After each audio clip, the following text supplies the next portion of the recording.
The blades as well, actually, fly the extra 300. Ah, well, look up to the right.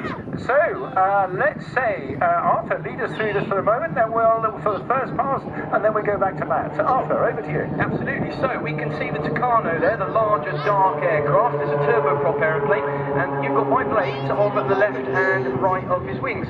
So, there's a four-ship. Provides services to current serving and ex-military personnel from the Royal Air Force.